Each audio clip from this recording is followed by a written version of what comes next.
especialización en sistemas constructivos de la vivienda popular del Instituto José Echevarría de La Habana, Cuba, profesor pensionado de la Escuela de Arquitectura y Urbanismo, donde fue profesor de historia, de teoría y de taller. La charla que nos va a presentar el profesor Alberto Pianeta se llama, en principio, digo en principio porque él lo va a explicar, 1500 años de la vivienda y su adaptación al lugar. Vamos a trabajar de la siguiente manera. 45 minutos de la charla por parte del profesor Pianeta y 15 minutos para preguntas y dudas al final de la presentación del profesor Pianeta. Profesor Pianeta, encantado de tenerlo entre nosotros. Tienes la palabra.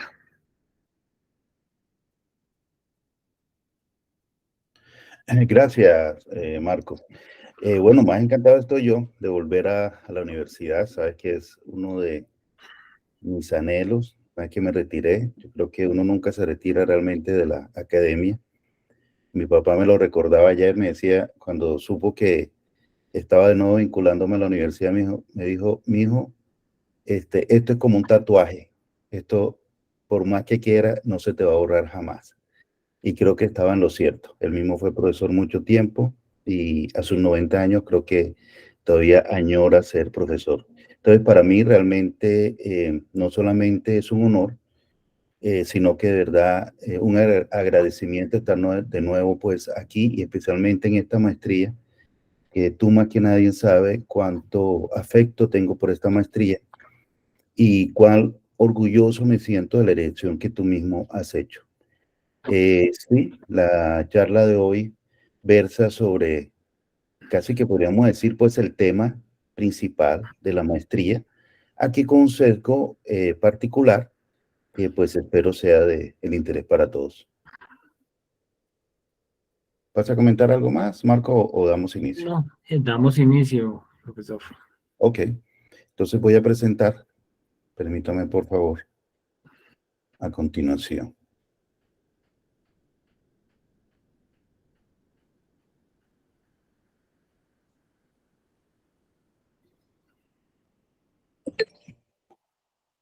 Listo, ¿ahí están viendo la imagen? Sí, Bien. sí, pero coloquemos la nueva presentación, ¿no? Sí, modo presentación. Ok, ahí, perfecto. Vale, Bien. sí. Bueno, perdón, ahí se pasó. Bien, a mí me gusta siempre empezar mis charlas presentando el título, porque el título, pues, dice mucho de lo que se va a decir, de lo que se va a hablar, lo define, indudablemente, el tema, y de alguna manera plantea el enfoque de la charla. Sí, efectivamente, hubo un error en el título. Espero que eso no haya no solamente confundido, sino despistado y de pronto alejado a más de uno. O posiblemente algunos incluso los habrá acercado pensando pues que vamos a hablar de los procesos de adaptación de la vivienda a partir del siglo VI hacia acá. Una época pues que también es igualmente interesante. Pero no, a ese título le faltó un cero y en realidad vamos a hablar de la vivienda desde finales del Helioceno, finales de la última glaciación, hasta lo que podríamos decir el origen, a mí me gusta llamarle así, el origen de la arquitectura monumental. Y en ese sentido vamos a hablar exclusivamente de la vivienda, no vamos a hablar de arquitectura, no vamos a hablar de historia propiamente dicho, no es exactamente una revisión de carácter historiográfico, es más unas reflexiones de cómo la vivienda como elemento central de expresión cultural, pero también de construcción, podríamos decir así, del conjunto de herramientas que han permitido al ser humano adaptarse a su entorno y al hábitat, ha contribuido también a la concepción no solamente de lo simbólico, sino de lo significacional, lo que posteriormente fue la arquitectura, como la entendemos exactamente. Seguramente algunos ya se estarán preguntando, pero profesor, ¿cómo así que vamos a hablar de la vivienda y no vamos a hablar de arquitectura? Esa es una de las precisiones que voy a hacer a continuación y por qué me gusta hacer esa precisión. Luego la fecha, 15.000 años. Esa fecha para mí tiene una particular importancia e interés. Casi que podríamos decir que tengo un cierto afecto por esa fecha, porque esa fecha marca muchos de los elementos que nos definen hoy como sociedad. Me gusta reseñarla como el inicio de lo que fueron los procesos de asentamiento y por lo tanto lo que posteriormente va a ser y se va a definir alrededor del siglo IV antes de Cristo lo que va a ser la ciudad, ese escenario tan importante donde se va a consolidar no solamente la arquitectura, sino la historia, la escritura y todos esos elementos que dieron lugar a la arquitectura y a la cultura del urbano. La adaptación al lugar. La adaptación al lugar en este sentido tiene que ver como la vivienda nuevamente como un instrumento de construcción de la cultura, pero también un elemento, esto es una visión puramente antropológica, un elemento que le permitió al ser humano precisamente luchar contra los elementos y adaptarse al lugar. Una de las características que tiene la vivienda humana, que a veces tiende a asimilarse a la vivienda animal, es que trasciende lo puramente reproductivo y se convierte realmente en un cobijo, ¿sí? Al volverse cobijo, se carga de lo simbólico y se carga de lo significacional. Aquí estoy refiriéndome a Charles Norbert cuando habla precisamente de la carga de lo significacional y lo simbólico en la vivienda. Como decía anteriormente, esta es una introducción apenas de lo que realmente va a ser el origen de la arquitectura monumental. Quiero hacer a continuación unas definiciones en torno a lo semántico, algunas que ya adelanté anteriormente. El concepto de vivienda. Aquí el concepto de vivienda lo vamos a trabajar trascendiendo lo puramente arquitectónico, más bien la vivienda como cobijo, y como cobijo refiriéndonos específicamente a la vivienda aborigen, o a la vivienda indígena, si le quieren llamar así, la vivienda vernácula o tradicional. Vamos quizás a llegar a algo de vivienda popular e incluso muy al final, en la etapa, ya en las últimas fases de la charla, lo que es la vivienda industrial.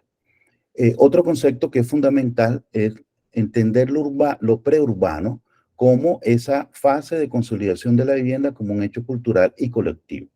Es decir, la vivienda realmente se consolida como un evento arquitectónico y cultural antes de la ciudad. Sin la vivienda no hubiera sido posible la arquitectura monumental, sin la vivienda no hubiera sido posible la concepción del templo como elemento, diríamos, fundamental de lo que va a ser la arquitectura monumental urbana, ¿sí? Y sin la vivienda, indudablemente, muchos de los elementos que nos definen como cultura, digamos, como comunidad, como seres humanos, quizás no hubiera sido posible. Precisamente en esa carga de lo significacional y lo simbólico que va a consolidarse allí en la vivienda. Luego lo proturbano. Este es un concepto que he ido construyendo a través del tiempo, a través de mis investigaciones, y que se refiere fundamentalmente a esa etapa de los primeros asentamientos. Unos primeros asentamientos que ya han trascendido esa primera etapa de los cazadores-recolectores, pero todavía no ha consolidado lo que posteriormente va a ser la agricultura intensiva. No es ciudad todavía, por lo tanto, no hay procesos de excedencia, digamos, productiva, no hay un comercio todavía intensivo, y estamos hablando de esa primera fase, diríamos, inmediatamente que comienzan los deshielo al final de la última glaciación.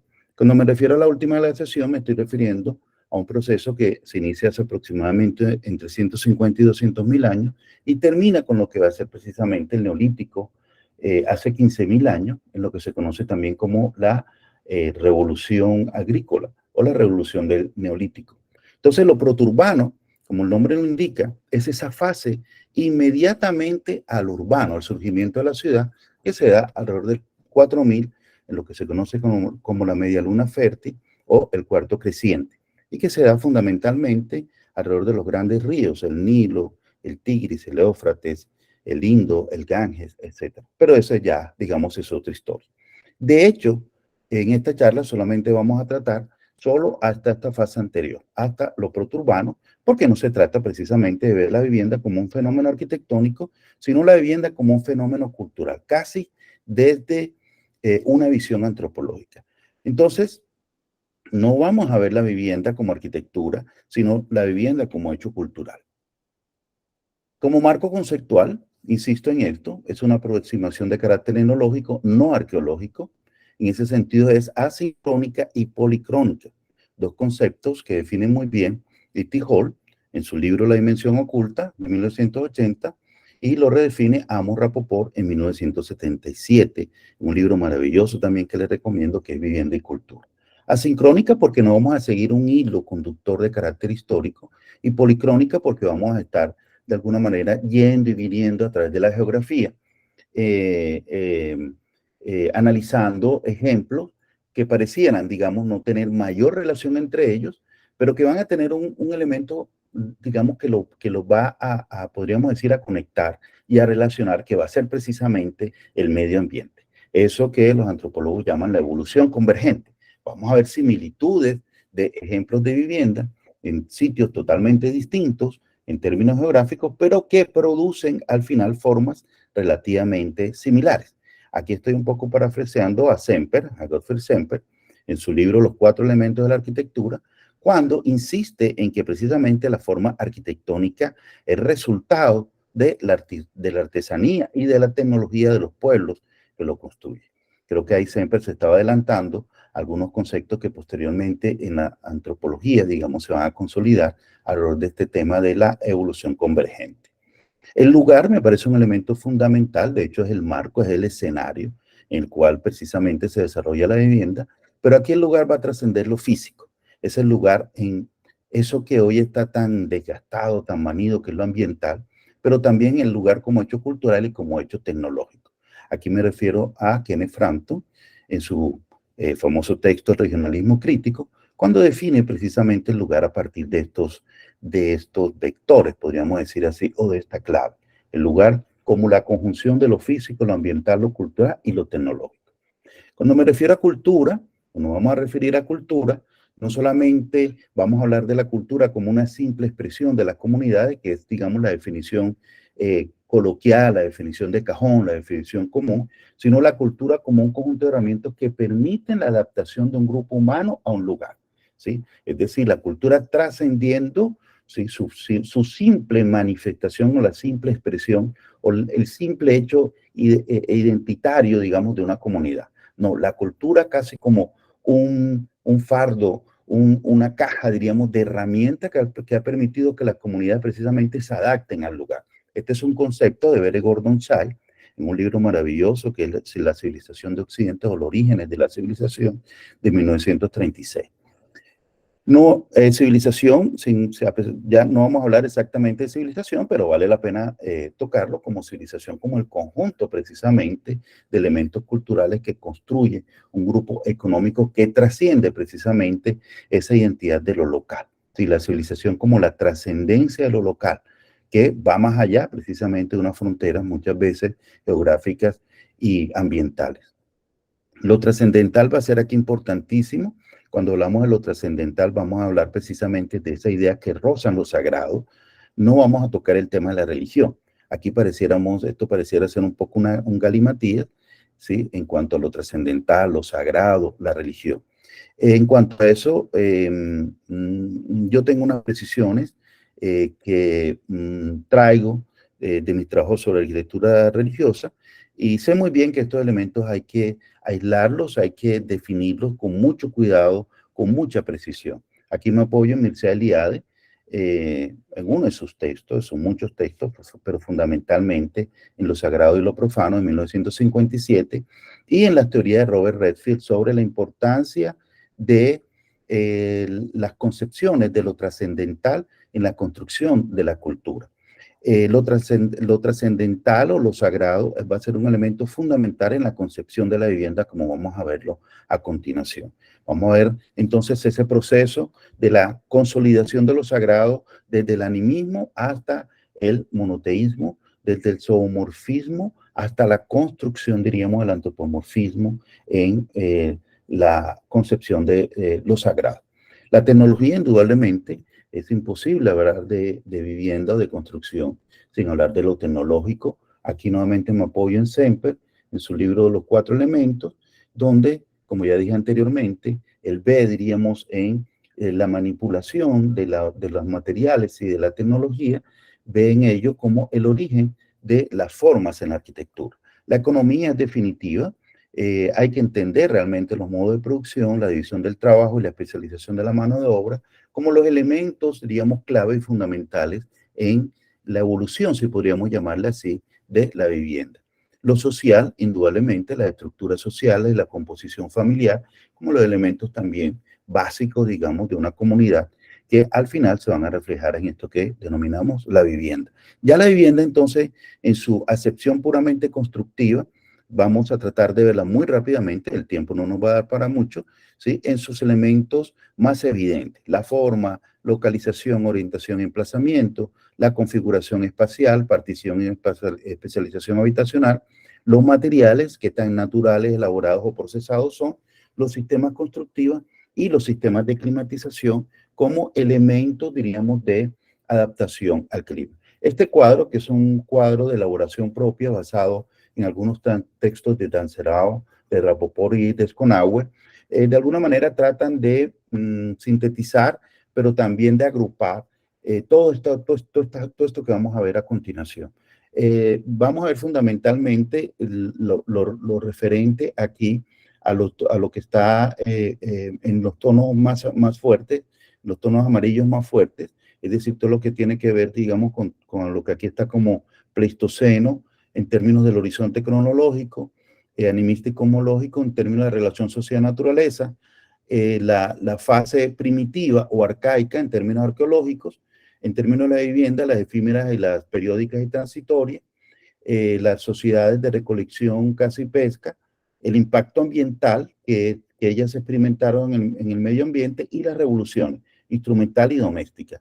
Posteriormente, lo que corresponde al Holoceno, que es el Neolítico propiamente dicho, que va del 10.000 al 4.000 a.C., que en términos de relación y sociedad tiene que ver con ya el surgimiento, diríamos, de la consolidación de lo sagrado, posteriormente el surgimiento de la religión en la ciudad, ¿sí? En la fase, sería ya la fase un poco más avanzada de lo nómada pastoril, el origen de la agricultura extensiva y de la ganadería extensiva, en la vivienda, las semipermanentes estacionales, la etapa que corresponde al pastoreo y administración de rebaños salvajes, y ya aquí una incidencia que el ser humano comienza a tener sobre naturaleza con el apacentamiento, el control del fuego, la erosión edafológica, la transhumancia y la propagación. Y finalmente el establecimiento que en términos arqueológicos sería lo que se conoce como el clásico o florecimiento, ya con una vivienda permanente, con los procesos especialmente agrícola, no tanto de industrialización, sino todo lo que es ya lo que es la selección cultural, la selección de especies en el cultivo, la domesticación y la sustitución alimentaria natural, con la revolución agrícola y la revolución industrial, digamos más adelante, con el surgimiento de la ciudad. Este cuadro tiene que ver con un poco la síntesis entre la organización social, los patrones de asentamiento y los modos de producción. Vamos a ver fundamentalmente los dos primeros secciones de este cuadro en lo que tiene que ver con asentamientos dispersos y nucleados.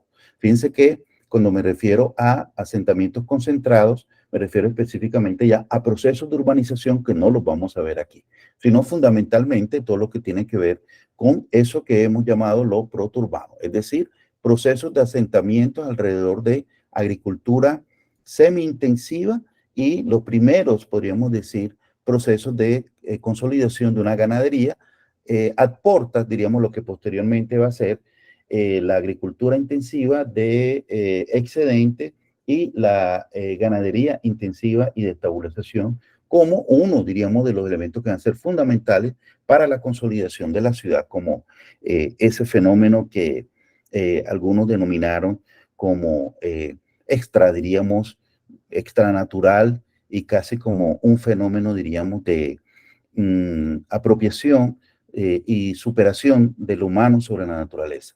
En términos de organización y estructura sociopolítica, vamos a ver desde las bandas, esas primeras comunidades, diríamos, humanas, conformadas escasamente por unos 100, 200 integrantes, posteriormente la consolidación de las tribus, como grupos, diríamos, de clanes o de bandas que se organizan de una forma un poco más concentrada, la jefatura y los cacicazgos. En cuanto a los tamaños, vamos a ver los primeros campamentos, aldeas y poblados, y estructuras de modos de producción que van desde la recolección, pasando por la caza y pesca mayor, el pastoreo, la agricultura facultativa, hasta llegar a la ganadería y la agricultura extensiva. Entonces, como trato de sintetizar en estos dos cuadros anteriores, básicamente lo que vamos a ver es cómo la vivienda comienza a ser el centro de unos desarrollos, no solamente de carácter tecnológico, sino unos desarrollos de carácter también, podríamos decir, mental, sociológico, político, económico, ¿sí? La vivienda va a poder representar y de alguna manera expresar precisamente estos procesos, diríamos, de escalamiento de las comunidades humanas sobre el medio ambiente.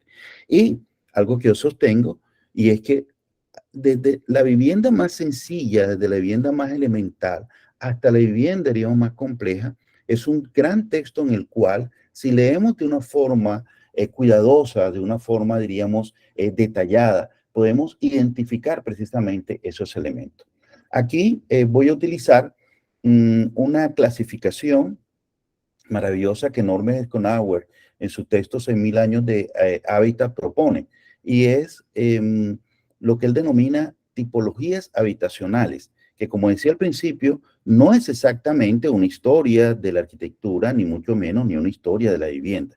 Eso es solamente podríamos decir, una categorización de los tipos de viviendas que se fueron desarrollando a través del tiempo a partir precisamente de esos procesos de consolidación de las comunidades humanas y especialmente de esa relación de las comunidades humanas con su medio ambiente.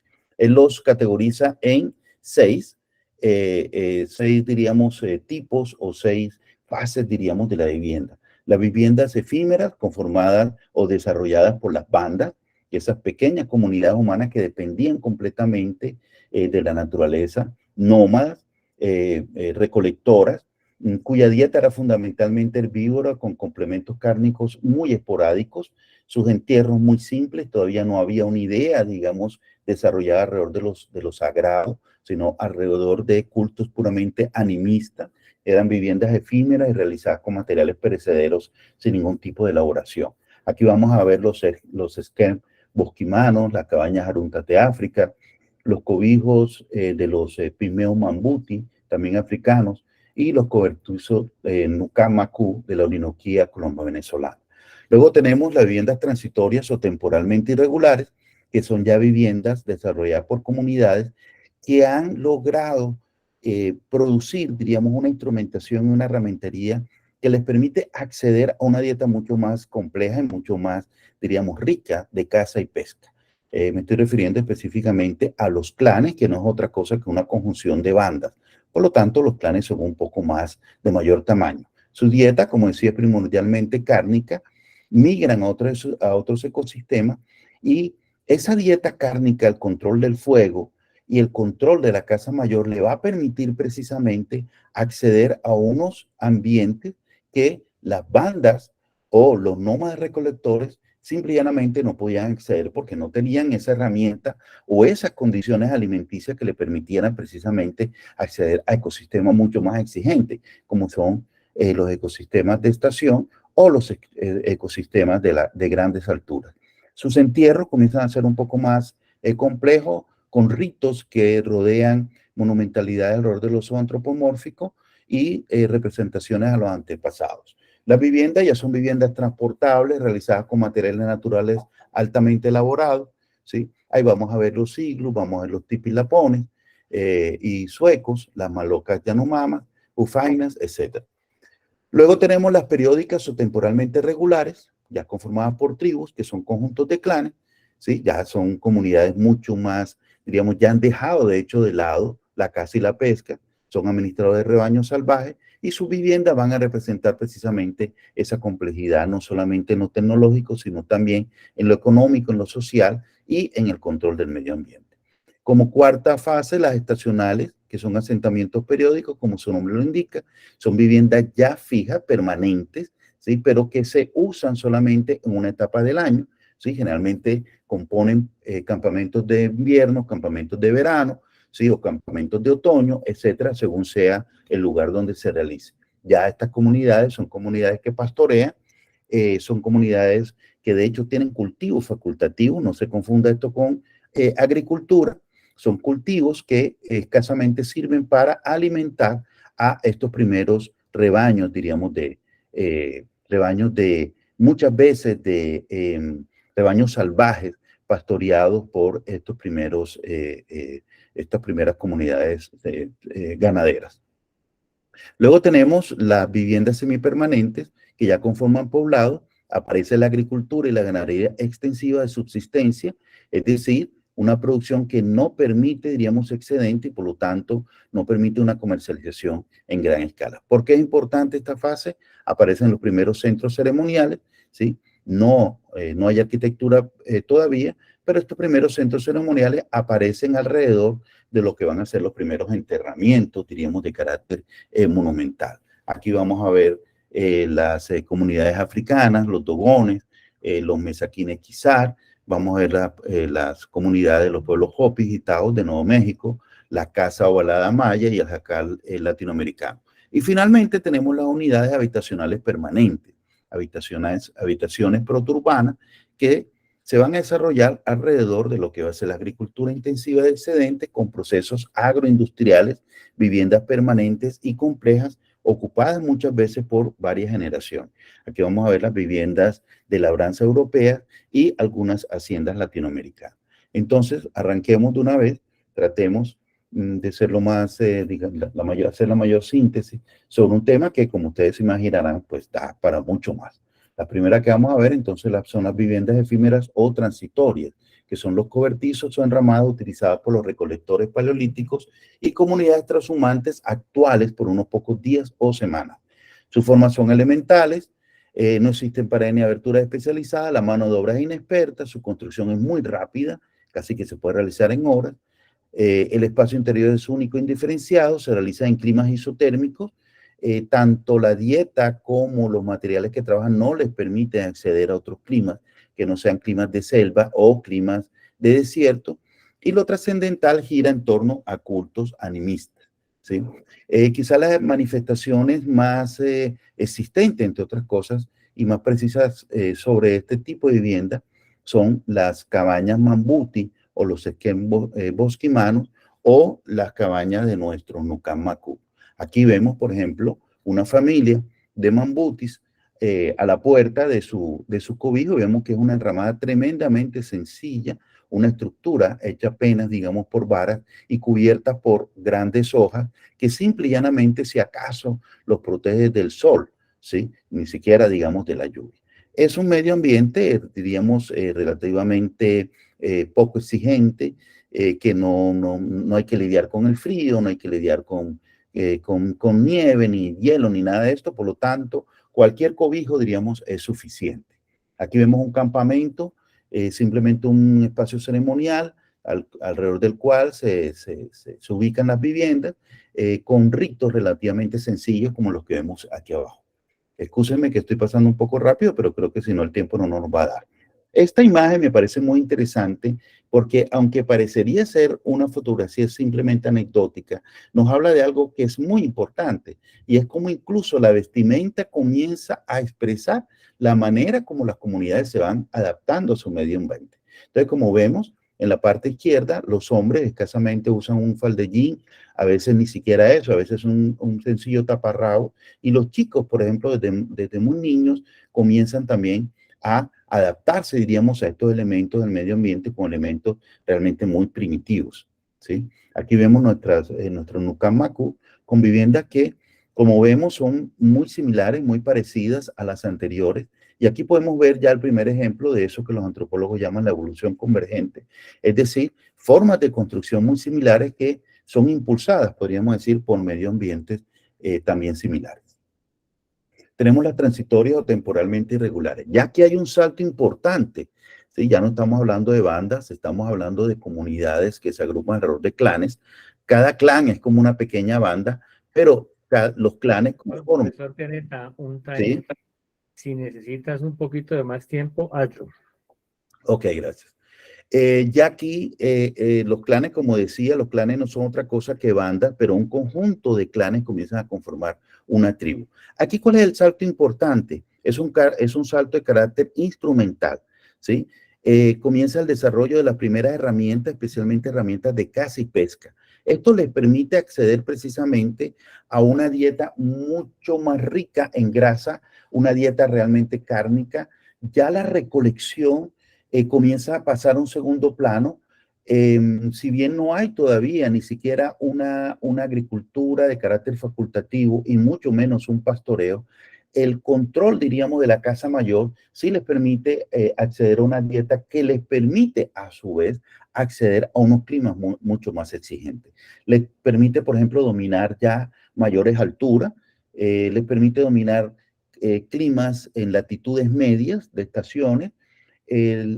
Con esto las comunidades se comienzan a ampliar, comienzan a aumentar de tamaño. Al aumentar de tamaño se comienza a producirse una especialización de la mano de obra, ya no solamente por sexo o por edad, sino precisamente por la experticia alrededor del manejo de los materiales y alrededor de las herramientas. Todo esto se traduce a su vez en un pensamiento mucho más complejo, entre otras cosas alrededor del control del fuego. El control del fuego va a ser fundamental. Yo no me canso de repetir que el control del fuego duplica, podríamos decir, el tiempo útil de estas primeras comunidades humanas. ¿Por qué? Porque pasamos de un día de 12 horas a un día de prácticamente 24 horas, porque el control del fuego les permite dominar la noche. Con el control de la noche aparecen toda una serie de elementos supremamente interesantes. Aparece el mito, aparece las primeras deidades, aparece, entre otras cosas, se da, por ejemplo, el manejo o la defensa, diríamos, de los depredadores, aparece toda esa narrativa, diríamos, que va a permitir precisamente soñar a estas primeras comunidades con toda esa construcción alrededor de lo cosmológico y alrededor de lo cosmogónico. Sin el fuego, diríamos, esto no hubiera sido posible. El fuego no solamente nos permitió cocer la carne,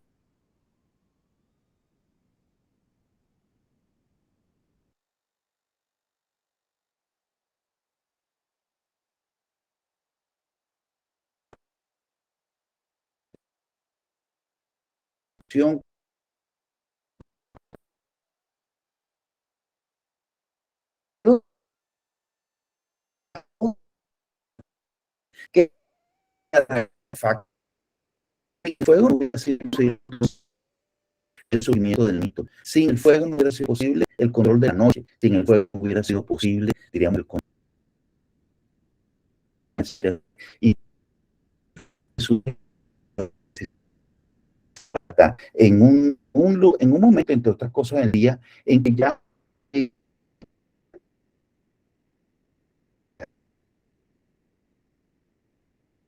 cultivo de la tierra, donde ya no era importante ni siquiera el cuidado de los chicos.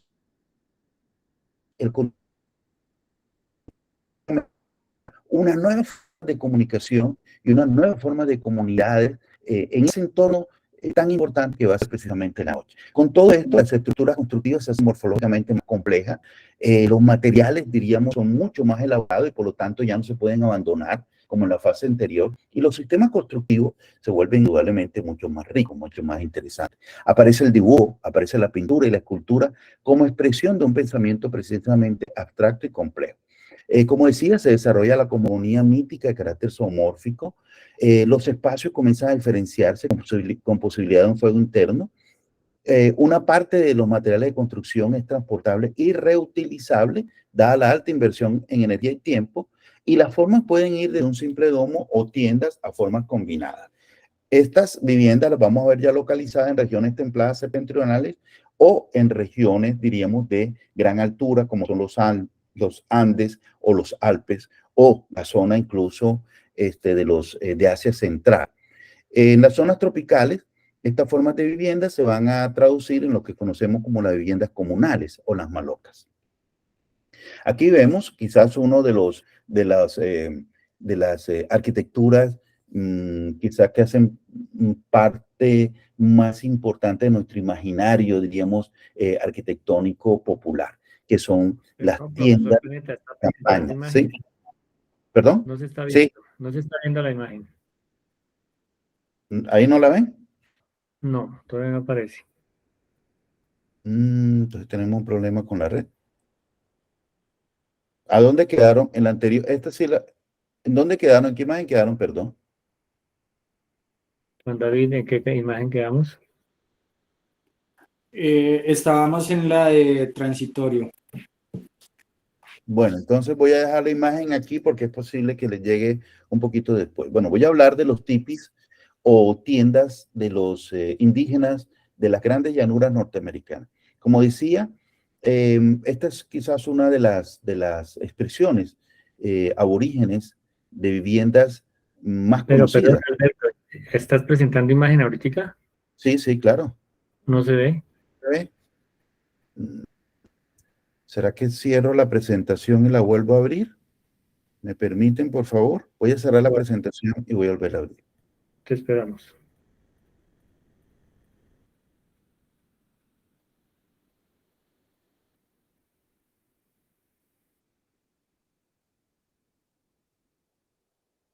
¿Ahí? ¿Ya la están viendo? No. Mm.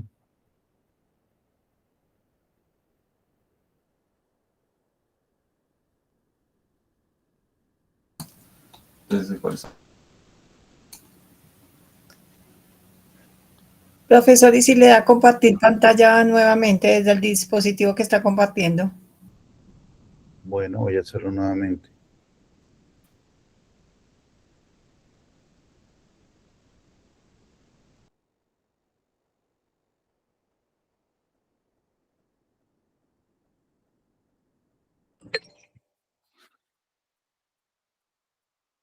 ¿Ya ven mi pantalla? Sí, señora, ahora sí. Ok, perfecto. Entonces vamos a tratar de ir hasta la imagen donde quedamos.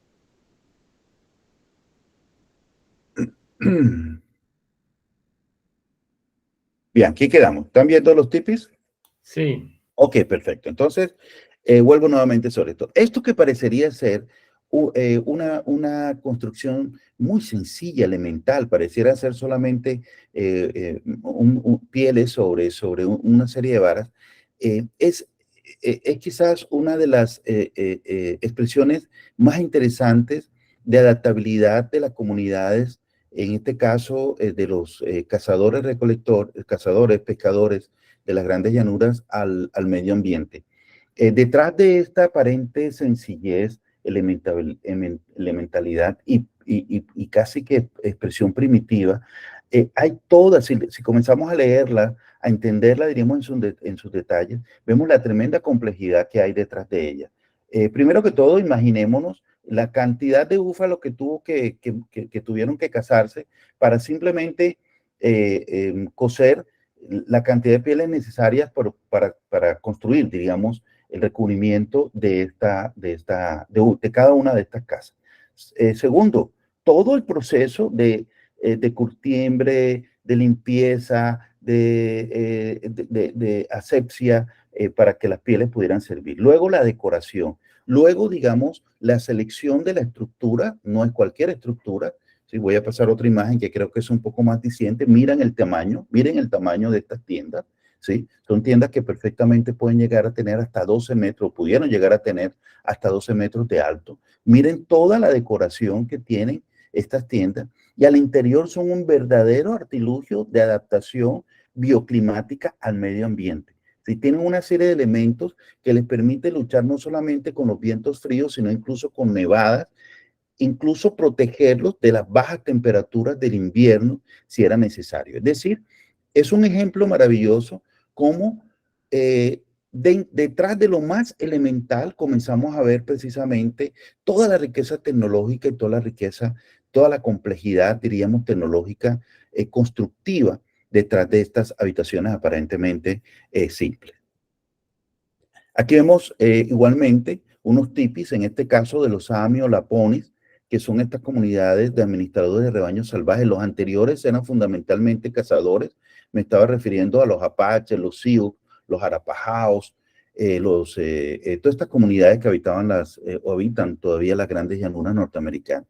Aquí en este caso me refiero también a unas comunidades que viven en el norte de Europa, especialmente en Suecia y todo lo que es la Siberia Occidental, y que sobreviven además de una economía muy curiosa, muy particular, porque estos animales, como ustedes saben, no son animales domésticos, son animales salvajes, ¿sí? Y no son exactamente rebaños domesticados, son rebaños que mantienen, diríamos, su estructura natural salvaje, y los lapones o los samis lo único que hacen es seguirlos, protegerlos y de alguna manera, pues claro, vivir de ellos, ¿sí? Por ejemplo, no los matan, solamente se alimentan de su carne cuando ya los viejos, los más viejos o las hembras, diríamos, dejan de ser productivas, o los más viejos ya comienzan a ser abandonados por el rebaño. A cambio, por ejemplo, utilizan su sangre, no los matan, utilizan su sangre, como lo vamos a ver en los ganaderos zulúes en África, utilizan su sangre sin matarlos, ¿sí? Y viven de estos grandes rebaños de animales, y obviamente mantienen podríamos decir, una relación que podríamos llamar simbiótica, una relación tremendamente equilibrada y balanceada, ¿sí? Vemos que el tipo de vivienda que se deriva, diríamos, de esta relación simbiótica, ecológica, ¿sí? Es muy similar a lo que vemos en las llanuras norteamericanas, sin que haya realmente una relación entre ellos. O sea, nuevamente vemos un ejemplo de evolución convergente. Los iglúes de los inuits en el Ártico es otro ejemplo maravilloso de adaptación al medio ambiente, ¿sí? Hace parte también de nuestro imaginario, digamos, popular, de las viviendas, digamos, tradicionales. Los iglúes, que son esas viviendas no hechas con bloques de hielo. Hay la rara, diríamos, creencia, o la errónea, más bien, creencia que los iglúes son hechos con bloques de hielo. No, son bloques de nieve compactada, ¿sí? Pero obviamente unas temperaturas que van más allá de los 20 grados bajo cero. Por lo tanto, es una nieve que casi tiene, diríamos, un carácter, podríamos decir, sólido. La nieve tiene una característica térmica muy interesante, que la tiene el hielo, diríamos, en general. Y es que, si bien tiene una alta resistencia a la compactación, en términos de densidad es muy bajo, ¿sí? Recordemos lo que sucede cuando nosotros metemos un recipiente lleno de agua al congelador. El agua se expande, ¿sí? Aumenta su volumen, ¿sí? Por lo tanto, baja su densidad. ¿Esto qué quiere decir? Que la nieve alberga una gran cantidad de aire, y el hielo en particular alberga una gran cantidad de aire. Y el aire es uno de los aislantes térmicos más efectivos. ¿Qué quiere decir? Que estos bloques de hielo actúan como un aislante térmico en sí mismo. Pero además de eso, ¿sí? Los inuits recubren estos iglúes, que además están construidos de una forma geométricamente maravillosa, ¿sí? Porque funcionan en realidad son una hemisfera perfecta, cuya resistencia a la carga, diríamos, es supremamente alta, y al mismo tiempo, digamos, albergan por su forma semiesférica la mayor cantidad de espacio en la forma más compacta posible. Entonces, miren todo lo que hay detrás de estas formas aparentemente elementales. No solamente una sabiduría, diríamos, natural en torno a la mejor forma geométrica, diríamos, para ese medio ambiente, sino una selección del material que en sí mismo, diríamos, no podría ser mejor, que en este caso es indudablemente la nieve, ¿sí? E incluso el hielo, cuando esta nieve, una vez, diríamos, que se compacta, comienza a convertirse en hielo. Entonces, como les decía, aquí el material mismo actúa como un aislante, y no siendo esto suficiente, al interior, como lo vemos en la gráfica aquí inferior, se recubre con piel de foca, que colabora, diríamos, en ese aislamiento hacia el interior, hasta el punto de que se puede encender fuegos al interior de estos iglúes sin que haya el riesgo, diríamos, de que se derrita la nieve y por lo tanto se destruya el iglú. Aquí pasamos muy rápidamente a las casas comunales de los Yanomamis en la selva brasilera o de los Jimerimaya en la selva amazónica, que son pues básicamente viviendas comunales, viviendas que revisten cierta complejidad en un medio ambiente también muy, podríamos decir, muy exigente, que es el de la selva. Un medio ambiente con unos suelos pobres, pero con una gran riqueza, diríamos, una gran diversidad ecológica que les permite tener, perdón, creo que cerré la presentación, que les permite acceder a una gama muy amplia de alimentos, pero que no les permite, en cambio, bueno, ya una casa importante, pero no les permitiríamos acceder a una agricultura mínimamente, diríamos, productiva. Aquí vemos un ejemplo de estas viviendas colectivas en medio de la selva amazónica. Vemos la complejidad, diríamos, de estas construcciones. Son grandes casas comunales. Algunos antropólogos tienen la teoría de que estas casas comunales se dan en la selva, resultado precisamente de un medio ambiente agobiante, de un medio ambiente que de alguna manera abraza, diríamos, y de alguna manera, digamos, encierra. Entonces, eso se traduce precisamente en estas casas colectivas o malocas.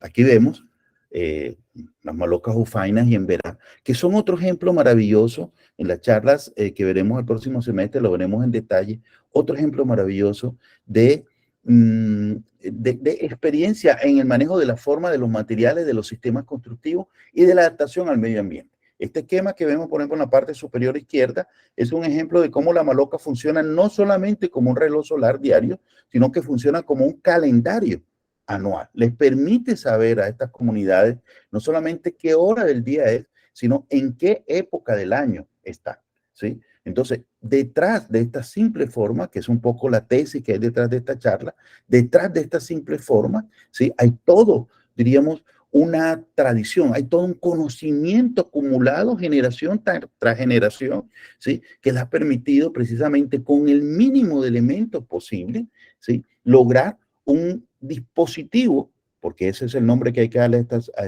estos objetos construidos, un dispositivo que les permite armonizar de forma perfecta, equilibrada y balanceada con su medio ambiente. Aquí vemos el interior, miren el tamaño, ¿sí? De estas malocas. En el interior perfectamente pueden vivir hasta 150 personas bajo de estas malocas. Eso que ustedes ven en la parte inferior de la imagen de la derecha, voy a señalar con el mouse, esto es una hamaca. Entonces ya verán ustedes, ahí escale el tamaño, la altura, ¿sí? De estas viviendas colectivas. Esto que veíamos como una pared aparentemente cerrada, completamente cerrada, fíjense que no, es una celosía que le permite precisamente acceder a los vientos frescos que vienen por debajo del dosel arbóreo de la selva, ¿sí? Y una vez que el aire fresco penetra y se calienta, diríamos, porque cada familia tiene su fogata, si se calienta, el aire viciado y caliente sale por la parte superior, ¿sí? Por estas aberturas que vemos en la parte superior. Están viendo mi mouse, me imagino, ¿sí? ¿Me están escuchando? Sí. Aquí por la parte superior. Entonces, hay un proceso convectivo permanente de ventilación y de recambio de aire, ¿sí? De aire fresco que penetra por la parte inferior y aire viciado y caliente que sale por la parte superior, ¿sí? Esto para decir solo algunos de los elementos, en este caso de carácter puramente bioclimático de este tipo de vivienda. Bueno, aquí vemos otro ejemplo muy rápidamente, no me voy a detener mucho, ¿sí? Ejemplos en otras partes del mundo, por ejemplo en Vietnam o en Tailandia, en la parte derecha inferior, o las pequeñas viviendas, cabañas, chocoes en las serranías de la costa pacífica colombiana. Fíjense que estos tres ejemplos tienen algo en común, y es que todos están sobre zancos, ¿sí? Todas son viviendas palafíticas, porque son viviendas en medio ambiente que se inundan, viviendas en medio ambiente altamente lluvioso, ¿sí? Altamente húmedos, cuyo suelo permanece gran parte del año inundado. Entonces, algo que vemos aquí en común es que todas están construidas precisamente sobre zancos, sobre palafitos. Bueno, este era un ejemplo que traía del texto de Norbert Suhr, de restos, sitios arqueológicos de cazadores del Neolítico inferior que construían sus cabañas precisamente con pieles de mamuts en ese entonces y cuya estructura era hecha precisamente con los huesos de estos grandes mastodontes ya desaparecidos. Entonces vemos que no hay mucha diferencia, diríamos, en los últimos 10.000 años, y esto es un elemento importante a resaltar. No es mucho lo que las viviendas han evolucionado cuando ya ellas han encontrado ser una respuesta perfecta, ¿sí?, a precisamente los embates y las exigencias del medio ambiente. Pasamos a las periódicas o temporalmente regulares. Ya aquí estamos hablando de sociedades tribales, siguen siendo nómadas, pero ya pastores, ¿sí? Son pastores que han logrado domesticar especies como las cabras, las ovejas, las han combinado con cultivos facultativos, es el inicio de la agricultura extensiva. Son estructuras ya totalmente portátiles, resistentes al agua y al viento, generalmente construidas con tapetes tejidos, ¿sí? Que denominamos aquí gualdrapas, sobre estructuras de madera muy resistentes, y normalmente son tejidos con pelo de cabra. Entonces miren el cambio que hay aquí. Ya las viviendas no son hechas con pieles, sino que son hechas con un material altamente elaborado, es decir, tejidos de pelos o tejidos de fibras vegetales, ¿sí? O sea que estamos hablando de un desarrollo instrumental y de herramientas, diríamos, mucho más compleja, y las viviendas así lo van a mostrar. Aquí vemos el yurt mongol, ¿sí?, que es un ejemplo de este tipo de vivienda que aún hoy se usa, a pesar de que estas imágenes son imágenes del siglo XIX, ¿sí? No es mucho, diríamos, lo que ha cambiado. Quizás en el tamaño se ha reducido un poco, pero la estructura arquitectónica sigue siendo, sigue siendo la misma. Si ustedes ven en la imagen central, en esta imagen central, vemos cómo lo que pareciera ser un simple espacio ya no lo es.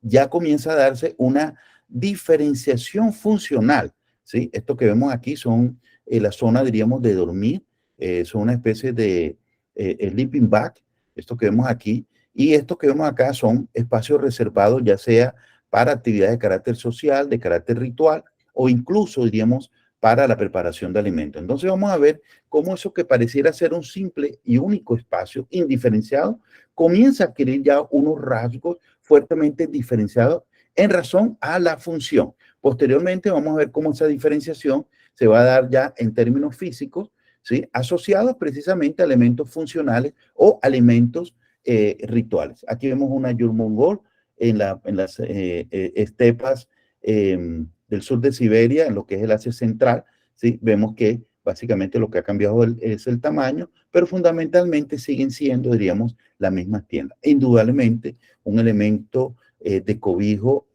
concebido para resistir precisamente un medio ambiente supremamente agresivo, extremo. Pero hay algo interesante aquí que siempre también tenemos que ver si nos interesa este tipo de construcciones. Miren la indumentaria de las personas también, cómo ha ido cambiando, ¿sí? Si ustedes rápidamente hacen un feedback a los aborígenes africanos que veíamos en las primeras imágenes, se darán cuenta del desarrollo que ha habido, no solamente en la construcción de la vivienda, sino el desarrollo que ha habido también en la indumentaria, ¿sí? Es decir, en la medida en que se ha ido complejizando, diríamos, esa relación con el medio ambiente, también se ha ido complejizando los elementos que le permiten precisamente interactuar con un medio ambiente cada vez más extremo. Aquí vemos una foto maravillosa en Asia Central de esta yurt mongol. Las tiendas de la frontera subsahariana son un ejemplo también de este tipo de vivienda, especialmente las tuareg y la de los beduinos. En el caso de las tuareg son telas construidas con pelo de cabra. En el caso de los beduinos son telas construidas con pelo de camellos, de dromedarios o de ovejas, ¿sí? Pero vean una diferencia aquí interesante. Los tuareg ya están en el África subsahariana propiamente dicho. Miren la forma de las viviendas tuareg. Son una forma, tienen forma de domo, ¿sí? Mientras que la de las viviendas de lo que se llaman las tiendas negras de los beduinos son unas viviendas mucho más apegadas, podríamos decir, al terreno. A mí me gusta ejemplificar que la de los tuareg parecen un Volkswagen, mientras que la vivienda de las tiendas negras de los beduinos parecen un Ferrari, ¿sí?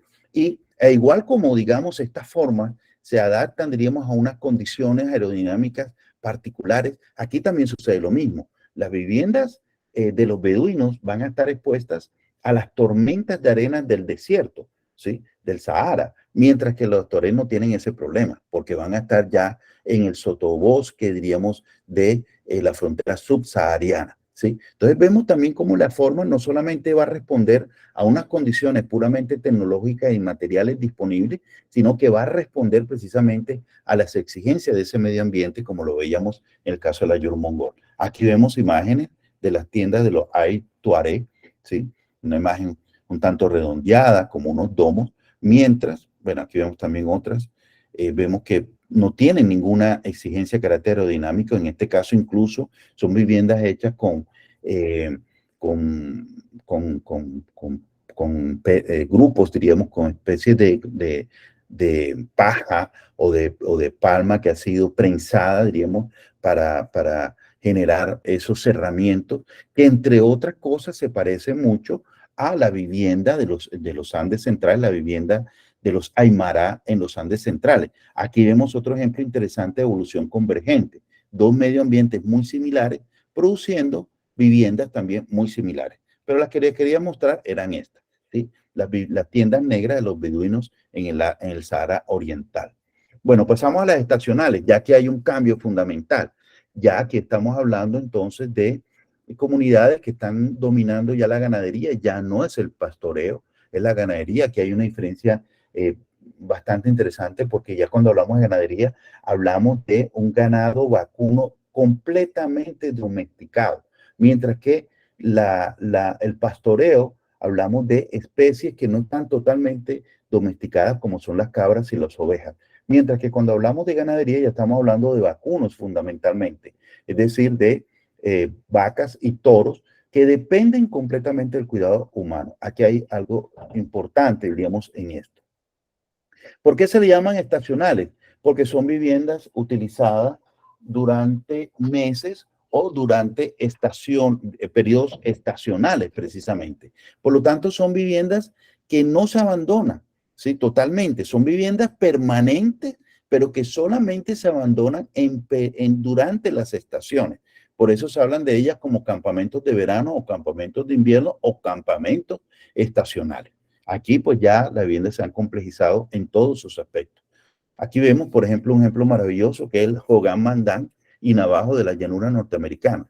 Entonces, fíjense ustedes la complejidad de esta vivienda. Es una vivienda con una estructura de madera, pero recubierta completamente con un manto de tierra apisonada, que en el verano, ¿sí? Con las lluvias del verano, le crece pasto y por lo tanto aumenta su aislamiento térmico, ¿sí? Del calor del verano, y en el invierno ese pasto se seca, se quema, ¿sí? Y queda la tierra expuesta precisamente para captar la poca radiación solar y en ese sentido, ¿sí? Actuar como un elemento de acumulación térmica hacia el interior. Es decir, es todo un artilugio nuevamente de carácter termodinámico, de carácter bioclimático, proveyendo del mayor confort térmico a estas comunidades. Aquí vemos la vivienda de los Masái en África. No tiene la densidad de los Hogan Navajo, pero vemos que su sistema constructivo es un sistema constructivo también de cierta complejidad, como es el bareque, ¿sí? Que no es otra cosa que una estructura de barra recubierto, una estructura de madera, de cañas, muy liviana, pero recubierta con barro o con mezcla de barro y estiércol del ganado. La cubierta, como lo vemos, no es simplemente una cubierta de palma o una cubierta, no, es una cubierta pajiza, ¿sí? Donde el material se ha peinado, se ha elaborado de una forma tal, diríamos, que garantiza no solamente el aislamiento térmico, sino que garantiza su durabilidad en el tiempo. Aquí vemos otra maravillosa y bellísima vivienda zulúes en África. Nuevamente un ejemplo no solamente bellísimo en términos estéticos, sino indudablemente un ejemplo de adaptación al medio ambiente. Pasamos a la semipermanente, ya la fase penúltima de las viviendas. Aquí ya estamos hablando de una agricultura de asadón, todavía no llegamos a una agricultura de excedente. La ganadería extensiva está plenamente desarrollada.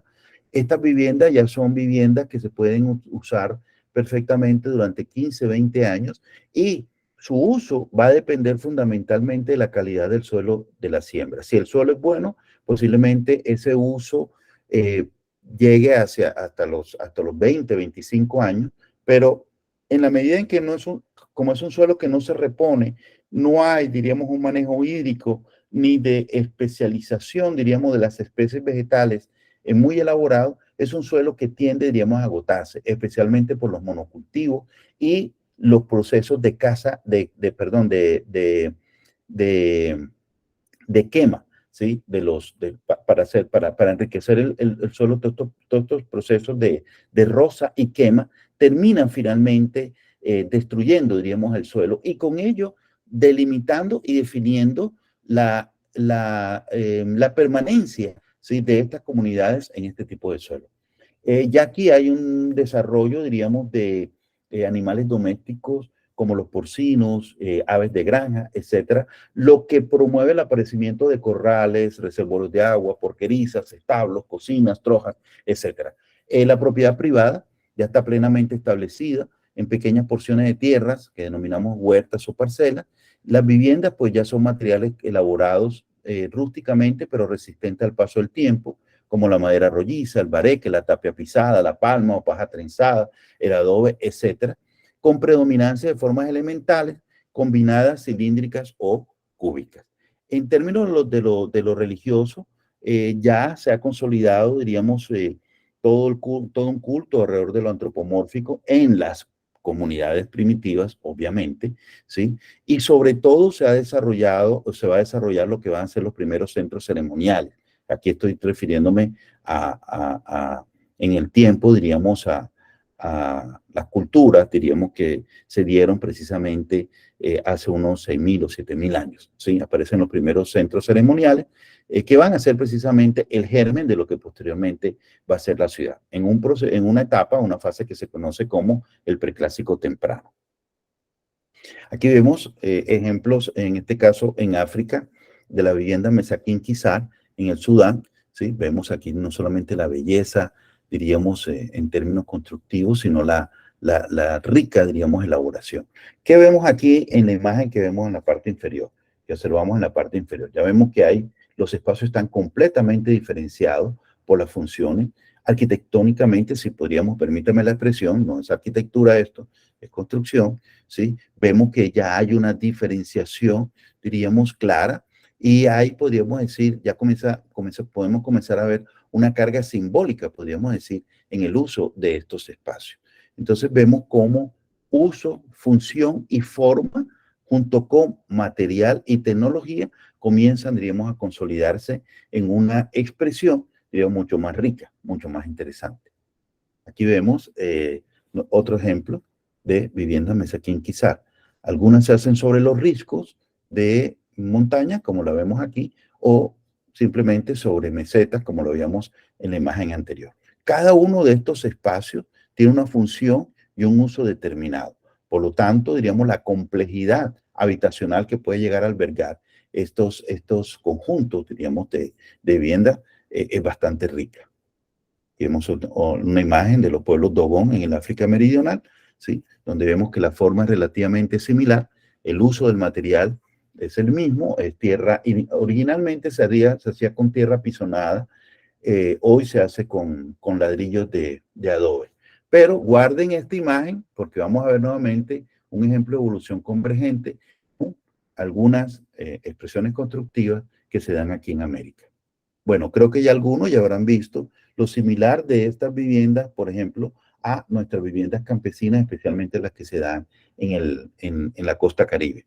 Aquí vemos vivienda de los Dogones nuevamente, ¿sí? Y vemos aquí en la parte inferior ya la complejidad, diríamos, habitacional y espacial que estas viviendas comienzan a tener en razón precisamente de la complejización de las estructuras sociales, ¿sí? En la medida en que se va dando, diríamos, una especialización de la mano de obra, también se va dando una estratificación en lo social y se va complejizando, diríamos, las organizaciones familiares y las organizaciones sociales. Esto termina finalmente por expresarse en lo espacial y en lo constructivo en las viviendas, como lo vemos aquí. Aquí vemos nuestras viviendas, una vivienda indígena en Misantla, de origen seguramente maya, O la conocida como vivienda ovalada o vivienda circular maya, relativamente simple, pero con un sistema constructivo que reviste cierta complejidad, como es el bareque como elemento de recubrimiento. Aquí vemos nuevamente un ejemplo de evolución convergente con las viviendas africanas que veíamos anteriormente y cubiertas inclinadas pajizas, es decir, construidas con una estructura de madera y recubrimientos de paja, paja peinada. Esto no es simplemente paja colocada, diríamos, la cubierta, sino que se peina para que precisamente garantice una mayor estanqueidad. Y en la imagen inferior derecha vemos un bohío guajiro, guayú, que asemeja realmente mucho a las viviendas de los zulúes, diríamos, o de algunas de estas comunidades africanas. Aquí vemos la espacialidad, diríamos, o la distribución espacial de algunas de nuestras viviendas campesinas, donde vemos que ya los espacios están claramente diferenciados y claramente divididos, ¿sí? Esta subdivisión, como decía, va a ser directamente proporcional a la complejización de la economía, pero también a la complejización, diríamos, de los modos de producción de estas sociedades. Lo que va a revertir nuevamente en la complejización de las estructuras sociales y familiares de esta sociedad. Aquí vemos unas imágenes panorámicas de algunas de estas viviendas.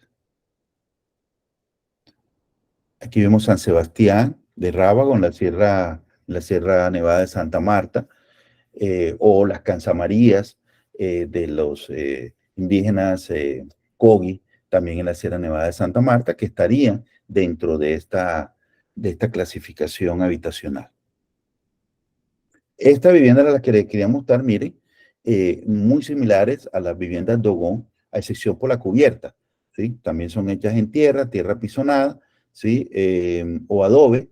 Las cubiertas ya no son inclinadas, ¿por qué? Porque aquí el clima es semidesértico, es un clima semidesértico de estación, por lo tanto no hay el problema de lluvia que sí hay en el África meridional. Entonces vemos cómo nuevamente la vivienda se comienza a adaptar, diríamos, hacia el medio ambiente. La tierra sabemos que es un material altamente capacitivo, con una alta, diríamos, características de inercia térmica, lo cual les permite precisamente en los días fríos, diríamos, del otoño o del invierno, acumular una gran cantidad de calor que se va a reirradiar, ¿sí?, hacia el interior, haciendo muy confortable esta vivienda. Esto se refuerza con unas aberturas pequeñas que impiden precisamente el escape del calor hacia el exterior, o como dirían algunos, la entrada del frío, que es una imprecisión, entre otras cosas, termodinámica. Bueno, ¿por qué siempre muestro fotos de sus habitantes, de sus usuarios? Porque vemos la relación que existe precisamente entre la indumentaria,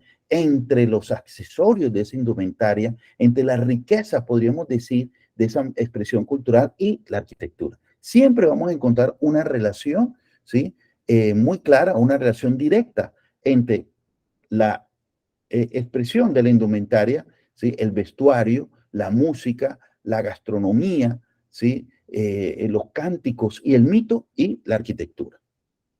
Aquí vemos otra imagen, aquí vemos una bellísima foto de una niña Hopi, ¿sí? Desafortunadamente ya casi desaparecida esta cultura en el suroeste norteamericano, y un bellísimo ejemplo de lo que se le conoce popularmente como viviendas pueblo. Esa es una imprecisión, realmente son viviendas de indígenas Hopis o Taos del suroeste norteamericano, que a su vez son resultado, son, diríamos, herencia de los antiguos Anasazi. Los Anasazi eran las culturas que habitaban esta región de lo que hoy es Nuevo México, ¿sí?, en Pueblo Bonito, Cañón del Chaco, y que vivieron aproximadamente entre el año 1000 a.C. y el 1300 de nuestra era, ¿sí? Y su vivienda eran viviendas muy similares a esta vivienda de los indígenas Taos y Hopi, en lo que hoy es el suroeste norteamericano, como se hace hace un rato. Son viviendas que se adaptaron muy bien a su medio ambiente. Aquí lo vemos, casi que cobijadas bajo este risco, ¿sí?, protegidas, entre otras cosas, no solamente de la lluvia y de las nevadas, sino aprovechando la inercia y la acumulación térmica del terreno mismo, ¿no? Entonces vemos nuevamente cómo la sabiduría de lo tradicional entra en juego, diríamos, en la concepción y en la construcción de estas edificaciones. Y finalmente, las viviendas permanentes, ¿sí? Ya son viviendas que, resultado de comunidades que ya tienen una agricultura de excedente, o sea, lo que se conoce como agricultura intensiva, una ganadería intensiva basada, entre otras cosas, en el uso del arado. Las semipermanentes, creo que se me pasó a decirlo, están basadas en la agricultura de asadón, ¿sí? Es decir, uno a uno. Mientras que cuando hablamos de agricultura de arado, ya solamente, no solamente estamos hablando de una agricultura que está multiplicando, diríamos, su producción en términos de la siembra, sino que es una agricultura que utiliza animales de tiro, ¿sí? Lo cual ya es un desarrollo tecnológico. ¿Sí? Ya los animales ya no solamente tienen un carácter, diremos, alimentario o alimenticio, sino que son animales que se han convertido en sí mismos en herramientas. ¿Sí? Ya el caballo, por ejemplo, se ha seleccionado, se ha especializado las distintas razas de caballos según los distintos usos. ¿Sí? Aparece el buey, que es una especialización del ganado vacuno. ¿Sí? Los asnos, diríamos, también se han seleccionado, se han desarrollado distintas especies de asnos según los distintos trabajos agrícolas. Pero por otro lado, ha habido un desarrollo muy importante alrededor de las técnicas hidráulicas, ¿sí? Todo lo que es el manejo, diríamos, de la hidráulica a favor de la agricultura, de la mano de lo que es la especialización de las especies, especialización y manejo de las especies vegetales y de especies, obviamente, animales.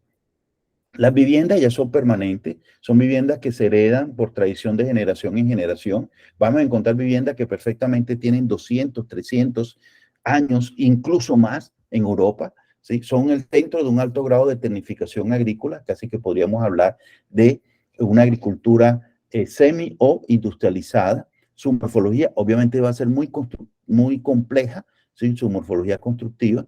Allá todo un panorama, toda una expresión de materiales, diríamos, de construcción tremendamente sofisticados, ¿sí? Así como su distribución espacial. Aparecen nuevos espacios exclusivos, por ejemplo, para el depósito de herramientas, para las maquinarias, aparecen los silos, los depósitos de almacenamiento de grano, obviamente todo lo que tiene que ver con los establos y, el manejo de especies vacunas también especializado mucho, y todo lo que es el manejo de aves, especialmente aves de corral. ¿Sí? Hay un alto impacto sobre el medio ambiente monocultivo y por todo lo que es la infraestructura, ¿sí? Pero ese impacto sobre se balancea, podríamos decir, con una altísima productividad. Una productividad que, entre otras cosas, ¿qué quiere decir? Que se produce mucho más en mucha menos área de terreno. ¿Sí? Entonces, hay una compensación de esa al medio ambiente con mayor producción en una menor área, diríamos, de terreno.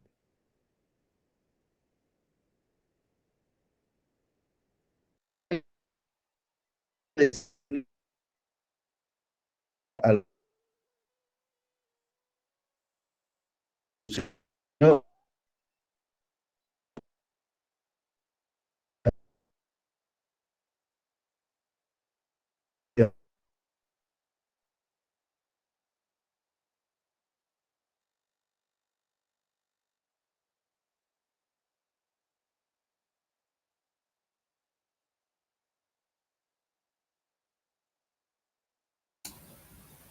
Profe, no estamos escuchando.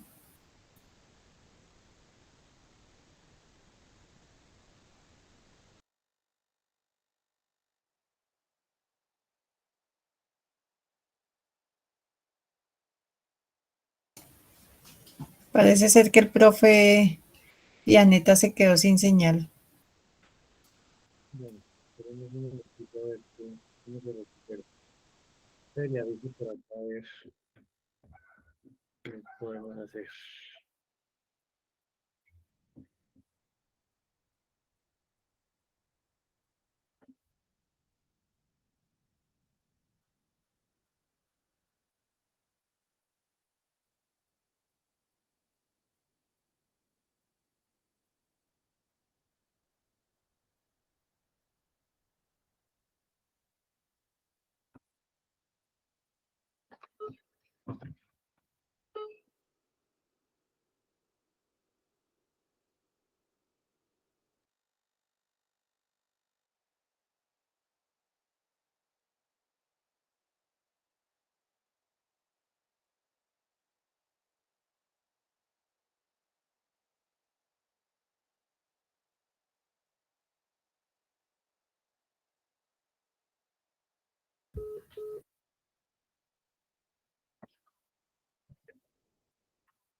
Bueno, está revisando el profesor Pianeta qué fue lo que le pasó en este lapsus. Esperemos un momento, por favor.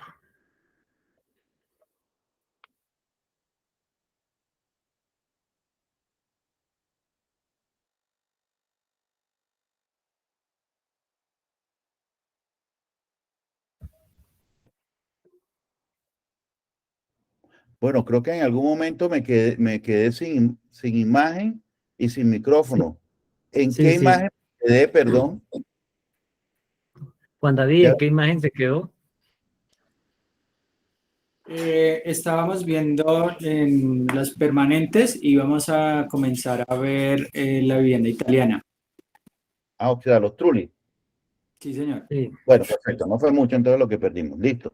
Bueno, entonces está hablando de los Trulli. Los Trulli son un maravilloso ejemplo de la perdurabilidad de este tipo de vivienda que podríamos decir han no logrado. sale Alberto, no sale la imagen todavía.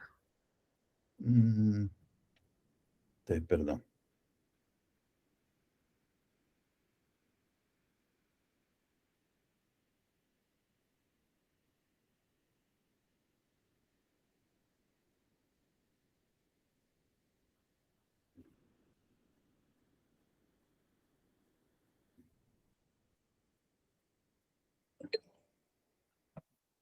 Ahí Creo va. que ahora sí.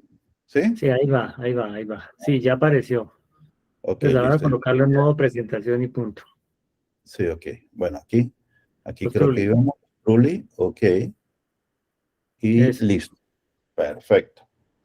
Bien, entonces me estaba refiriendo a los Trulli, que son un maravilloso ejemplo de adaptabilidad con viviendas que perfectamente pueden tener, perdón, pueden llegar a tener hasta 300, 400 años de haber sido construidas y que siguen siendo perfectamente funcionales.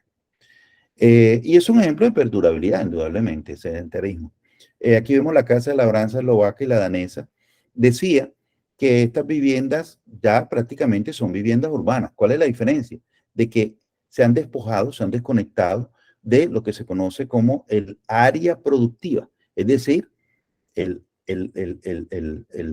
área agrícola. ¿Sí? Pero si vemos las particiones, si vemos la división, la configuración espacial de esta vivienda, perfectamente ya podría ser una vivienda urbana. Indudablemente adolece de la estructura urbana, esa es otra historia, ¿sí? Y eh, eh, está fuertemente ligada a el área productiva, ¿sí? Que obviamente en la vivienda urbana pues ya no va a existir. Pero vemos aquí que ya ha alcanzado, diríamos, eh, su desarrollo en lo espacial y en lo funcional y, ¿por qué no?, en lo constructivo. Aquí vemos otros ejemplos, ¿sí? De granjas noreuropeas, la granja también en Berna, en Suiza, otros ejemplos bellísimos. Y nuestras casas de haciendas, por ejemplo, son un ejemplo de ellos, ¿no? Las casas de las haciendas cafeteras, por ejemplo, son un maravilloso ejemplo de viviendas ya permanentes ligadas a una producción agrícola industrializada, ¿sí? Tanto las casas de la zona paisa, que son casas que perfectamente pueden estar alrededor de los 100 años, 150 años, incluso alguna de ellas, ¿sí? O alcanzando esa edad y se mantienen perfectas, ¿sí? O incluso las casas de las haciendas azucareras en el Valle del Cauca. Bien, bueno, con esto termino. Excúsenme, sé que fui muy rápido, muy esquemático, pero bueno, creo que dimos un panorama bastante amplio de lo que finalmente quería mencionarle como un abreboca, porque fue simplemente una introducción al tema de la relación entre vivienda y medio ambiente, que obviamente tiene que ligarse ya al surgimiento de la arquitectura monumental, al surgimiento de la ciudad y al desarrollo de la vivienda en la ciudad, que es otra historia ya, diríamos, distinta, no completamente distinta, porque sin estas expresiones de vivienda que vimos aquí, no hubiera sido posible, diríamos, el desarrollo de la vivienda en la ciudad. Pero que perfectamente, diríamos, liga, diríamos, liga esta evolución en torno a precisamente lo que denominamos la casa y lo que posteriormente va a ser el hogar, es decir, la construcción de la familia, digamos, como la entendemos hoy en día. Bien, eso era lo que les tenía para hoy. No sé si hay Sí, profesor Peneta, muchísimas gracias por esta presentación tan amplia y tan generosa. Vamos a aprovechar entonces lo que hemos dicho inicialmente, un cuarto de hora para preguntas o dudas al respecto. No sé si en el auditorio hay alguna pregunta o alguna duda para el profesor Pianeta.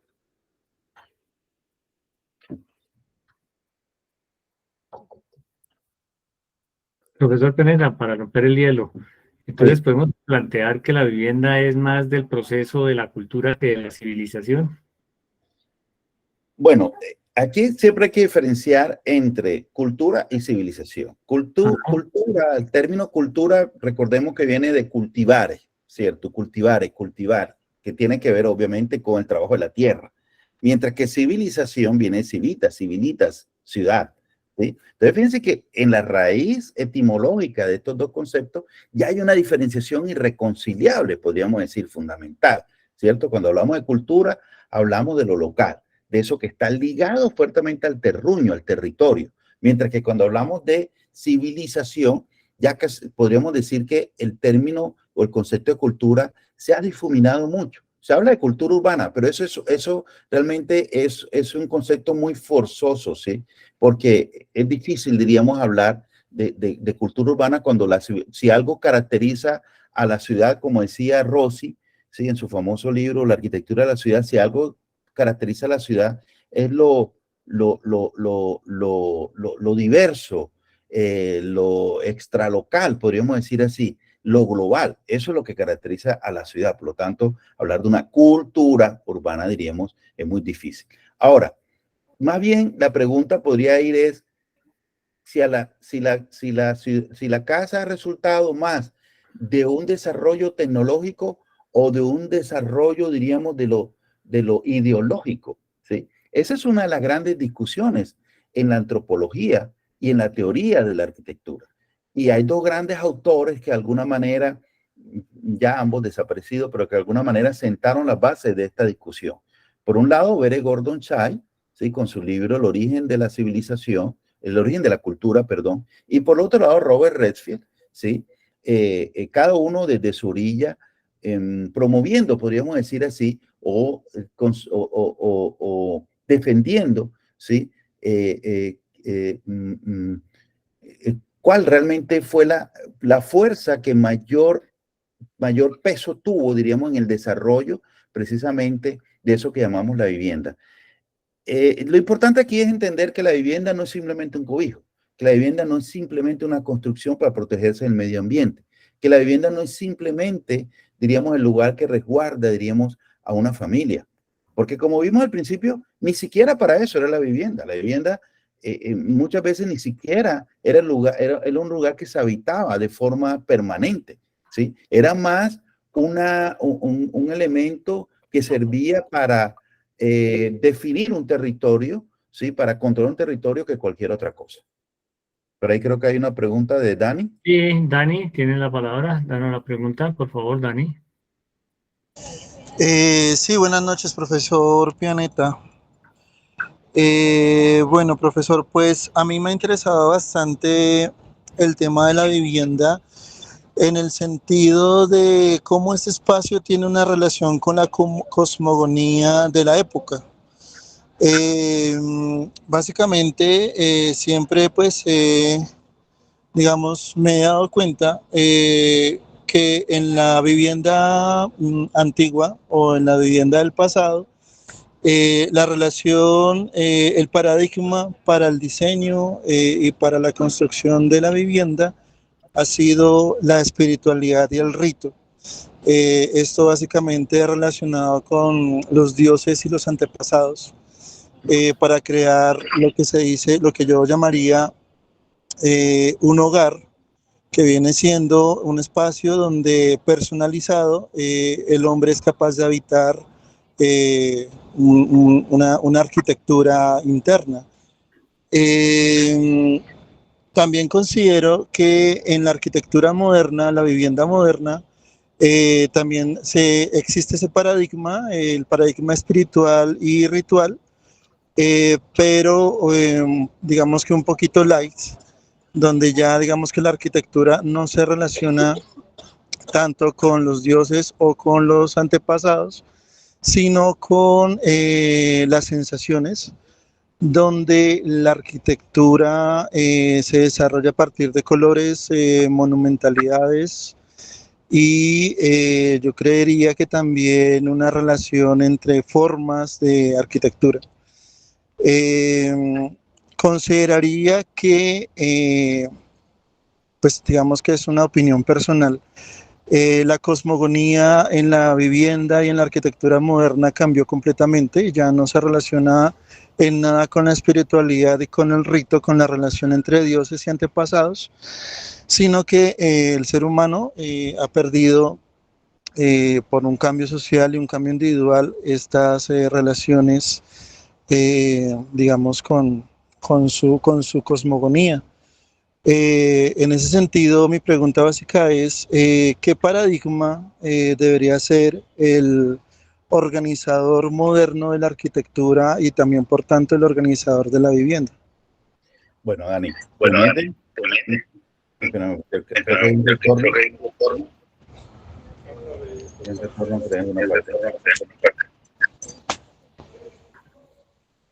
¿Me escuchan bien? Sí, Ya. Bueno, ok. Dani, Sí, sí. me obligas a entrar en un punto que aquí solamente toqué muy tangencialmente, que es precisamente la importancia de lo trascendental, es decir, de lo espiritual, en la concepción de la vivienda tradicional, ¿sí? No quiero utilizar el término primitivo ni vernáculo. A mí se me antojan esos términos un poco peyorativos, digamos la vivienda tradicional. Entonces, empecemos por ahí. ¿Qué es la vivienda tradicional? Esa vivienda indígena, la vivienda aborigen. Es una vivienda que está basada en un conocimiento, en la acumulación de un conocimiento generacional. Un conocimiento generacional que no solamente ha acumulado una sapiencia sobre su contexto, diríamos, ambiental, sino que también ha acumulado una sabiduría sobre el manejo de los materiales y sobre el manejo precisamente de los sistemas constructivos, al punto de producir un objeto que responde perfectamente a los impactos del medio ambiente.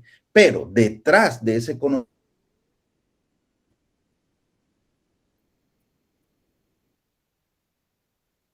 que trasciende lo puramente ritual, ¿sí? Lo puramente mítico, podríamos decir así, y precisamente permea todas las esferas de la cultura. ¿Cuáles son esas esferas de la cultura? La música, el mito, la comida, ¿sí? Y obviamente la vivienda, por no hablar del vestuario y hablar de todas las expresiones, diríamos, de la cultura. Los antropólogos son muy sabios en esto. Los antropólogos nunca ven la vivienda como un elemento distinto, diríamos, al resto Alberto, por favor, Alberto, ¿sí? por favor, deja de compartir la pantalla para mejorar la comunicación, por favor. Espérame entonces, sí, dejar de compartir. Listo. Los antropólogos nunca diferencian la vivienda del resto de la cultura material, sino que es un elemento más de la cultura material, ¿sí? Y en eso tienen mucha razón. Para nosotros los arquitectos eso suena un poco extraño, es decir, ¿cómo así que la vivienda se equipara, diríamos, a los elementos instrumentales o a la gastronomía o a la música? Pues sí, claro que se equipara. ¿Por qué? Porque es un elemento más, es una herramienta más de sobrevivencia, ¿sí? Del ser humano, como lo es la comida, como lo es el vestuario, como es las herramientas, como son las armas de cacería. Es un elemento más, ¿sí? No es ni mayor ni menor. Entonces, cuando hablamos de la espiritualidad ligada a la vivienda tradicional, estamos hablando de ese cúmulo de elementos, diríamos, que hacen parte de la cosmogonía y por lo tanto de la concepción de esa realidad. Una realidad que es una realidad que no es una realidad fáctica, es decir, no es la realidad real, como diríamos coloquialmente, que nosotros vivimos. Es una realidad permeada precisamente por todas esas fuerzas espirituales. Pero lo más importante es que es un conocimiento que es de carácter colectivo y generacional. ¿Qué quiere decir colectivo y generacional? Lo comparte toda la comunidad y se ha ido trasladando y enriqueciendo a través del tiempo. ¿Qué sucede con la arquitectura moderna? La arquitectura moderna, esos dos elementos desaparecieron en el momento en que aparece el arquitecto como creador, independiente, individual de la vivienda. Ahí ya no hay tradición, y no hay un conocimiento generacional más allá del conocimiento que se pueda transmitir a través de las escuelas de arquitectura, que no creo que tenga esa pretensión, ¿cierto? Que se trata de rescatar. Hay libros maravillosos, hay un libro maravilloso de Lord Raglan que se llama El templo y la casa, se los recomiendo. Es un libro que trata de establecer precisamente esa ligación entre lo espiritual y lo físico, ¿sí? en la vivienda. Pero también no podemos dejar de pensar en Bachelard con la poética del espacio, o en Ruskin con las 7 lámparas de la arquitectura, ¿sí? Donde precisamente tratan un poco como de rescatar eso que de poesía y de trascendental pierde la modernidad con el aparecimiento, diríamos, de la arquitectura de la vivienda, ¿sí? Que en sí mismo es casi un fenómeno dentro de la arquitectura, diríamos, moderna. Entonces, si me preguntas cuáles serían esos paradigmas, cuáles serían esas claves de la arquitectura moderna en torno a lo espiritual, mira, yo te diría que no podrían ir más allá que la que el arquitecto de manera independiente, individual, le quiera imprimir en sus casas, que lo hay, indudablemente lo hay, ¿sí? Este libro que me encanta tanto, ahorita se me fue el autor, La casa, recuérdame, Marco, La casa, forma y función, La casa, forma y función. De Charles Moore, exacto. Ahí, por ejemplo, La casa, forma y función de Charles Moore, ¿sí? Él trata de alguna manera de hacer un rescate, diríamos, de esos elementos de lo espiritual y lo trascendente en la arquitectura de vivienda, de la modernidad. A mi manera de ver, bien, lo logra, ¿sí? Tiene cierto encanto, pero indudablemente jamás va a tener el encanto que encontramos nosotros en una vivienda tradicional como cualquiera de las que vimos, incluso la más elemental de las que vimos en la charla. Por una parte. Por otra parte, tocaste 2 temas que son también muy sensibles, diríamos, a esto, que son habitar y hogar. Ahí ya nos metemos en el terreno de la filosofía.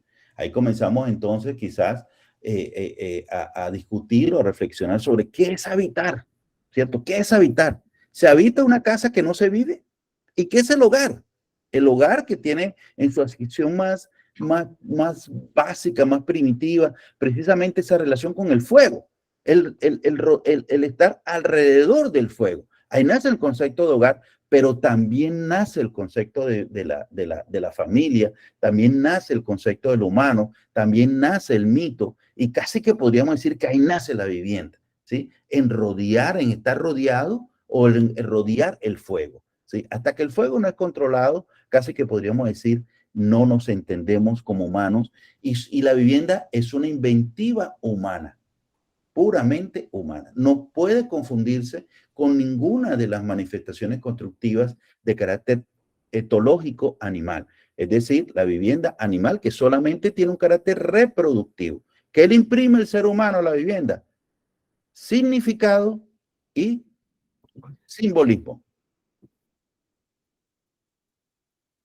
Juan David, ¿ibas a comentar algo? Sí, David. Te reconozco, Juan David. Sí, perdón, Alberto, y para la última pregunta de Juan David, para no aprovechar de tu paciencia. Cuéntame, Juan.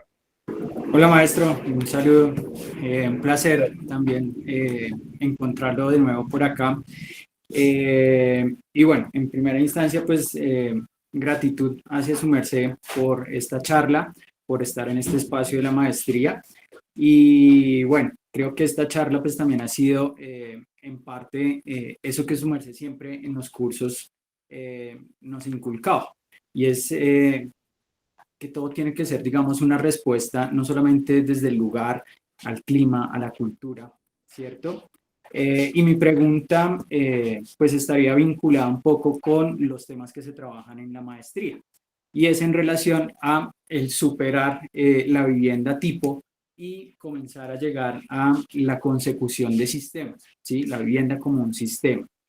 En ese sentido, bajo estas premisas que hoy su merced nos comenta, ¿cómo podríamos llegar a inculcar o a establecer una vivienda, digamos, sistema que involucre estas perspectivas? Es decir, todo el tema del clima, ¿sí? La bioclimática, y que, digamos, se pueda replicar en diferentes ámbitos.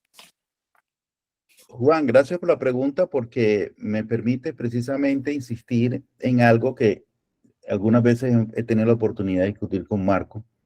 Creo que él ahora no lo recuerda. Yo sí recuerdo muy bien las discusiones con él. Sobre cuál debe ser la vivienda, diríamos, para nuestro tiempo y para nuestra sociedad. ¿Cuáles serían las claves? Que estamos relacionados a la pregunta que hacía Dani hace un rato. Y yo la referiría a dos elementos muy sencillos que además se replican mucho en la escuela, pero que no se entienden a veces. Que podrían, entre otras cosas, sintetizarse a una sola respuesta, que es el lugar. Pero el lugar, en cuanto lo entiende Kenneth Frampton, ¿sí? Hay que volver a leer el regionalismo crítico, hay que volverlo a leer. Yo creo que perdimos un poco el norte de lo que Frampton nos quería mencionar en el regionalismo crítico y que sentó la base de la posmodernidad, que también se ve un poco ya desteñida, pero que tenía unas intenciones muy interesantes, diríamos, en su ínterin teórico y conceptual. Y es que el lugar reviste todo. El lugar, yo iba a decir, inicialmente te iba a decir, hombre, es muy sencillo, conocer el usuario, pero es que el usuario es parte del lugar. No podemos entender el lugar sin el usuario.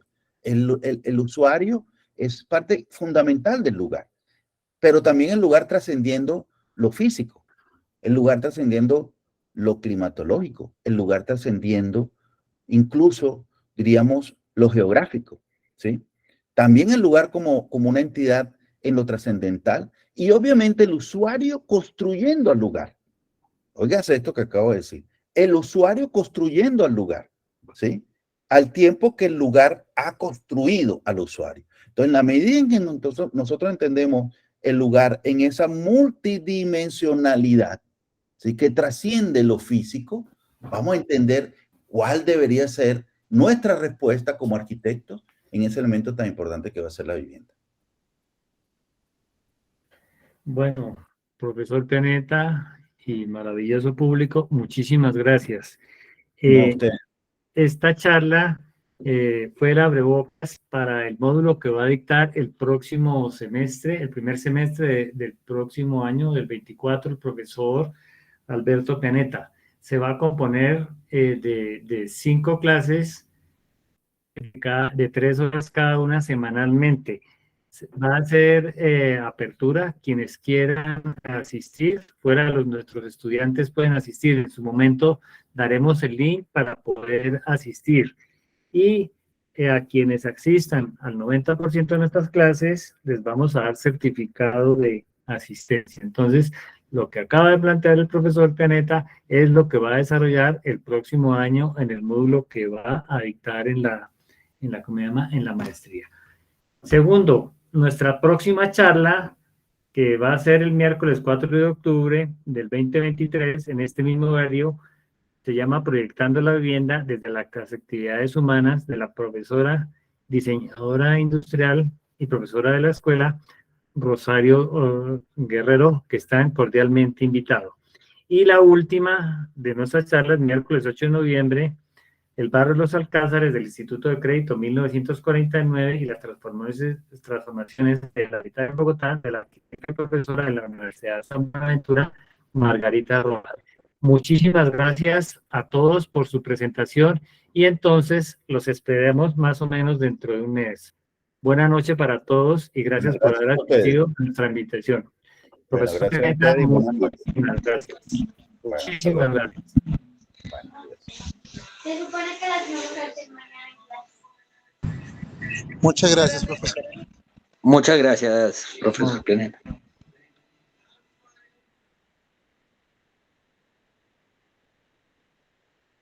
Gracias. Muchas gracias, profesor Peneta.